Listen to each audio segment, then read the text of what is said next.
Good evening. It's a pleasure to be here.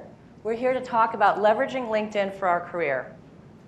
And I want to welcome you that are here in New York. Happy to see you here, as well as those that are on the live stream. Thanks for tuning in. I'm going to start off with a story about a man that I know and that I worked with several years ago. And his name was Michael. He was 50 years old, and he lost his job. And he had worked really hard on creating a wonderful LinkedIn profile. And so he felt like he was all set for the next stage, for his next career move. And so I said to him, Michael, let's sit down now and let's go through your LinkedIn connections and see what kind of meetings we can get for you, what kind of connections you can make, who you can warm up and referrals and whatnot. And Michael said to me, oh no, I can't do that. And I said, why not? That's the next step. And he said to me, I don't trust anyone in my network. I was really horrified. It's the only time anyone has ever said that to me. He was being honest. It's how he felt. So he had gone through and had a wonderful presence in terms of how it looked in terms of the show, but he hadn't built his actual network. When I think about positioning yourself on LinkedIn, there's a lot of elements. And two of the key foundational areas, of course, are your profile and your brand and how you express yourself, but also your strategic network. When you think about your brand piece, a lot of it is showing expertise. And many people that I meet say, oh, I want to just show that I'm an expert. But there's so much more to it, because I love the idea of also sharing your personal qualities, what's special and what's unique about you. So that, because people hire people. People want to work with people. So it's not just about where you went to school and what your certification is. There's more to it than that. So we'd like you to think about that. So those two foundational pieces. And then, of course, the next one is, how do you stay top of mind with people? So perhaps you've built out a strategic network. Maybe you've been doing it for 5 or 6, 10 years. But how do you stay top of mind with people? It's pretty hard to do that with all the folks, how busy everyone is. So we'll talk about how we do that. And the whole idea, for at least from the perspective I have, is that your goal should be to be referred for a warm connection. Be referred to that next position or that next opportunity. This applies to whether you're a job seeker or whether you're selling something, selling a product or service. Your easiest way in is to be referred. I like to think that when you're positioning yourself on LinkedIn, you take the time before you start and determine what is your unique value. Oftentimes I see people rushing to the computer, I got to sit here and I got to make all these edits, without stopping and thinking, what is really unique about what I offer? What is unique about my approach? What is unique about me that's going to really stand out? So take the time before you rush to the computer to determine what your unique value is. And of course, the foundational piece is the LinkedIn profile. Because when you're networking and as you're moving through your career, that's where people are going to be looking, is at your LinkedIn profile. Has anybody noticed? So the LinkedIn profile in the last month has made a major change. Has anybody noticed that? Okay, a few people? All right, let me show you. So this is how, on the upper left, that's how the profile has looked for the last year or so. And then it just turned and changed and transformed over to the left-hand side. So now, and this is a diagram that shows the difference. So basically, your headshot is now moved over to the left. And there's some movement as well of your headline. And your contact information is more visible. And your media is more visible. So this just happened over the last month. And I would say for most of you, this has happened and you might not have known, although you were notified. You were notified. So building the strategic network. So this is where Michael had the problem. So again, he had the great profile, but he didn't go to the next step and connect with people that he liked and trusted, that he worked with, maybe from his past, or from people that he meets with all the time. And one of the ways I like to recommend when you are connecting with people is to make it personal. And especially if it's someone that you haven't talked to in a long time. Most of us want to keep warm our network, people that we've known before. Maybe you worked at a company 5 years ago. And if you haven't kept up with those folks, you really want to use the personal connections. So meaning when you send that invitation, there's this thing that says add a note right after you hit connect, and it allows you to remind that person of how you worked with them, or put a nice note about them, look at their profile, and it warms you up to that person and helps you connect with them. So a big topic is LinkedIn content. Is anybody here excited about LinkedIn? Anyone here posting? Yes, yes, all right. Fantastic, all right. So LinkedIn content has become pretty popular, and it's something that allows you to stay top of mind. And it's something that we're noticing. We're going to be talking about this with the panel. We got a great panel tonight. So here's 3 ways that LinkedIn content can help you stay top of mind.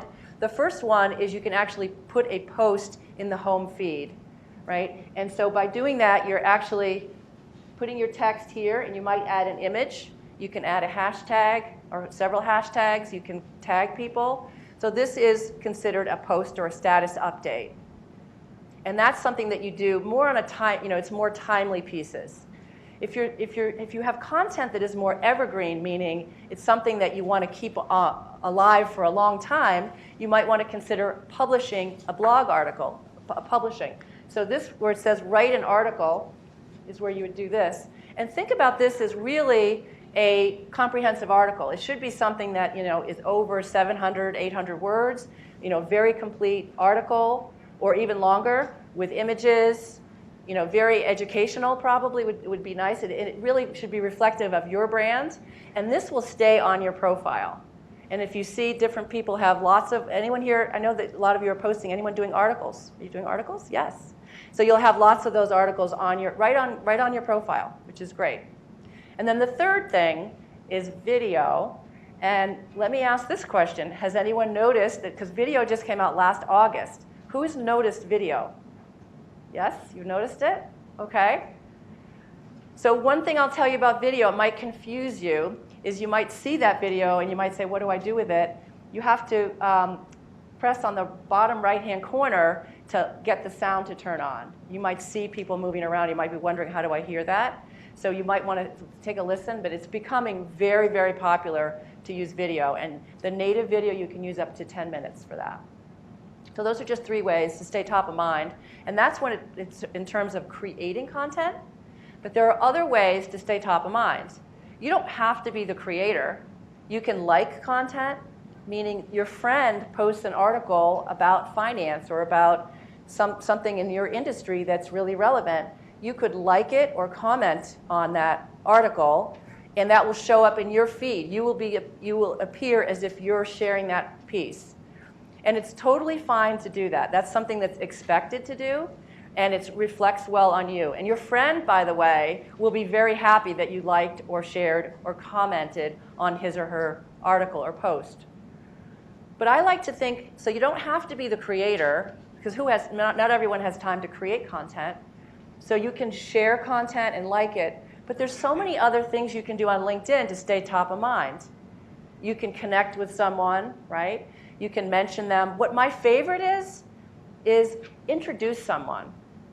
So say you have 500 people you're connected to, and person A is over here and person B, and they don't know each other. You could be the valuable connection point for your friend. And wow, if you haven't talked to that person in 3 or 4 years and you want to kind of warm up, there's nothing like introducing and helping that person out in a very proactive way. So there's lots of things you can do on LinkedIn. You don't have to always be a creator of content. But thinking about how you stay top of mind and be helpful keeps your network motivated to help you, to support you. So all of this together, to me, I like the idea, and I always recommend focusing on referrals, whether you're in a selling role or you're in a job-seeking situation right now. If you're in transition, any one of these things, being referred is always the best thing to do. And what you can do is you can see the employees at the companies that you're interested in, and that's your connection point. So it could be a friend or a friend of a friend, right? As well as thinking about where you went to school. The people that went to your school, where do they work? And LinkedIn makes this very easy for you. It hands it to you on a silver platter. If you're interested in whatever company, you can go and see exactly who from your school works at that company.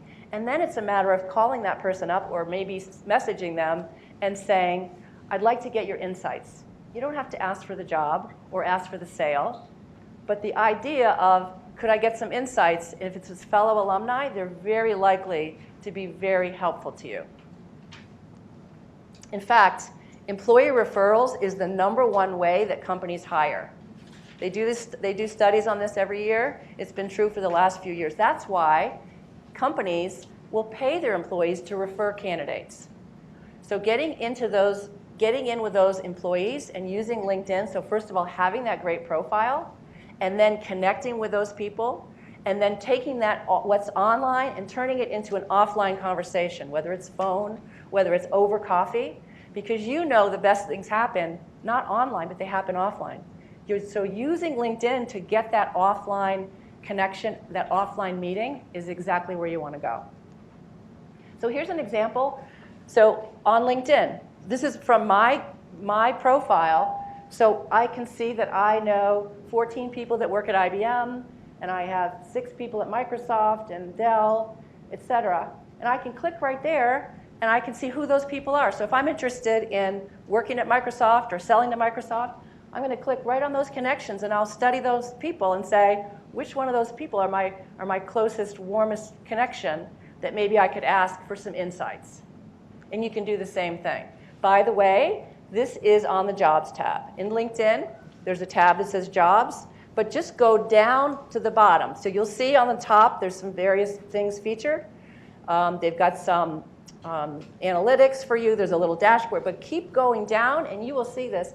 And this will be based on your network. So for most of you that are finance people, you have finance degrees, and you have finance friends, and you've worked in finance. Guess what? The companies that are going to be down here will be those companies that you're connected to. So that's a really good thing to do. So all in all, I hope that you'll take some time to think about your brands, think about how you are uniquely positioning yourself, how you are presenting yourself, how you are, what are you bringing that's personal, and then how you're strategically connecting with your network and staying top of mind to get referred. So that's kind of the message, this quick little message to start us off before we bring the panel up. And I want to wish you all great luck with this process, and I want to thank you very much. Thank you very much.